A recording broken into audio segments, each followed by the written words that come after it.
안녕하십니까? 오늘은 민수기 22장에 나오는 발람의 이야기를 통해 하나님의 뜻과 인간의 탐욕이 어떻게 다른지 함께 살펴보려 합니다. 이 이야기를 통해 우리는 영적으로 무엇이 바른지 깨닫는 지혜와 하나님의 말씀에 순종하는 것이 얼마나 중요한지 배울 수 있을 것입니다. 어린 친구들도 쉽게 이해할 수 있도록 재미있게 설명해 드리겠습니다. 먼저 오늘 이야기의 배경이 되는 장소를 알아보겠습니다. 이스라엘 백성들이 광야를 떠돌며 드디어 약속의 땅 가나안에 가까워졌을 때 그들은 모압 평지에 도착합니다. 이곳은 요단 강 동쪽에 있는 넓은 평야로 이스라엘 백성들이 곧 가나안 땅으로 들어가기 전 아주 중요한 준비를 하는 곳이었어요. 바로 이곳에서 오늘 우리가 나눌 발람 이야기가 시작됩니다. 자, 이제 이야기 속 중요한 장소와 그 의미를 살펴볼까요? 모압 평지는 이스라엘 백성이 길고 긴 광야 생활을 마치는 곳이자 약속된 땅으로 들어갈 준비를 하는 희망찬 장소였습니다. 또한 이스라엘이 아모리 족속을 이긴 사건은 주변 나라들에게 하나님의 능력을 보여주며 큰 두려움을 주었죠. 그리고 부돌은 발람의 고향으로 당시에는 영적인 힘이 강하다고 알려진 곳이었습니다. 모압 왕 발락은 이스라엘 백성이 너무 많고 강해 보이자 큰 두려움에 사로잡혔습니다. 그는 이스라엘과 직접 싸우기보다는 특별한 능력을 가진 사람을 불러 그들을 저주하게 함으로써 이스라엘의 기세를 꺾으려고 했어요. 발락은 하나님을 믿음의 대상이 아니라 자기의 어려운 문제를 해결해 줄 도구로 생각했습니다.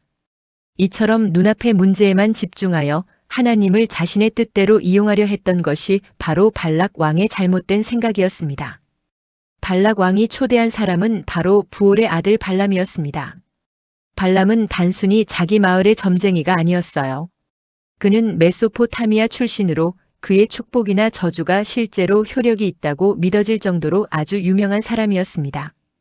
발람은 하나님의 이름을 알고 있었지만 돈과 명예를 얻고 싶은 탐욕에 사로잡혀 하나님의 능력을 자기 마음대로 사용하려 했습니다.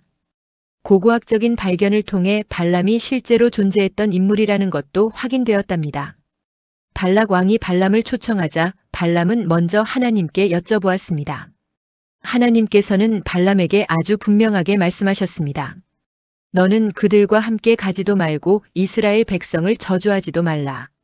그들은 내가 복을 준 백성들이기 때문이다. 이는 하나님께서 절대로 바꾸지 않으시는 완벽한 뜻이었습니다. 발람은 겉으로는 하나님 말씀에 따르는 척했지만 이스라엘 백성이 왜 복받은 백성인지 생각하기보다는 단지 가지 말라는 명령에만 집중했습니다. 그의 마음속에는 돈을 벌고 싶은 욕심이 여전히 가득했기 때문입니다. 하나님께서는 발람에게 3가지 중요한 명령을 아주 단호하게 말씀하셨습니다. 첫째, 동행 금지입니다. 나쁜 마음을 품은 사람들과 함께 가지 말라는 뜻입니다. 둘째, 저주 금지입니다. 하나님과 특별한 약속을 맺은 이스라엘 백성을 함부로 저주하지 말라는 것입니다. 마지막 셋째는 상태 선언입니다. 이스라엘은 이미 하나님께서 복을 주신 백성이기에 그 누구도 이 복을 빼앗을 수 없다는 것을 분명히 알려주신 것입니다. 우리가 자신의 욕심을 따라 고집을 부릴 때 하나님께서는 때로 우리 마음대로 가도록 내버려 두실 때가 있습니다. 발람에게 가라고 하신 말씀은 하나님께서 그를 축복하려는 것이 아니라 그의 마음속에 있는 나쁜 욕심을 드러내고 심판하시려는 시작이었습니다. 하나님은 우리의 자유로운 선택을 존중하시지만 그 선택의 결과와 함께 우리 마음에 숨겨진 모습까지도 다 알고 계십니다. 이렇게 하나님께서 우리를 내버려 두시는 것은 어쩌면 가장 무서운 영적인 심판이 될 수도 있습니다. 성경에는 하나님께서 우리의 뜻대로 하도록 허용하신 다른 이야기도 있습니다.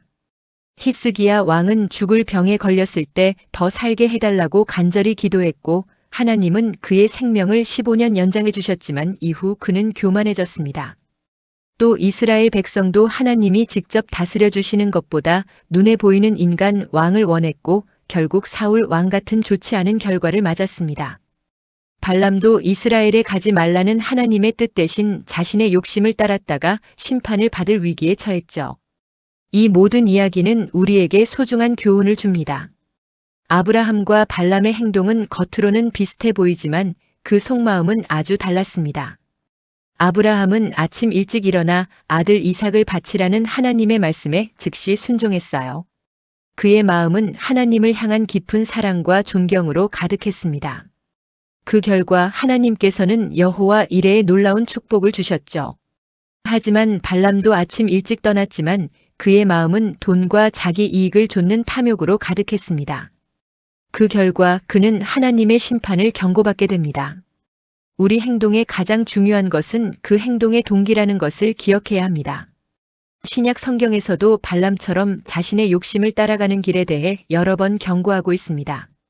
베드로후서는 돈 때문에 나쁜 일을 하는 것을 불의의 삭슬 사랑하는 길이라고 부르며 믿음의 목적이 물질에만 있어서는 안 된다고 가르칩니다. 유다서는 돈을 위해 잘못된 길로 가는 것을 비판하고 요한계시록은 세상과 타협하여 하나님을 함께 섬기려는 위험한 마음을 경고합니다. 이 모든 말씀은 우리가 발람의 길을 따르지 않도록 조심하라는 중요한 가르침입니다. 오늘 발람의 이야기를 통해 우리 자신에게 이런 질문을 해보면 좋겠습니다. 나는 지금 누구의 뜻을 찾고 있는가? 나의 욕심을 채우는 길인가? 아니면 하나님의 뜻을 따르는 길인가? 하나님께서는 아주 뛰어나고 재능이 많은 사람보다 그 어떤 계산도 하지 않고 하나님의 말씀이라면 즉시 순종하는 겸손한 마음을 가진 한 사람을 찾으신다는 것을 기억해야 합니다. 순종하는 마음이 가장 중요합니다.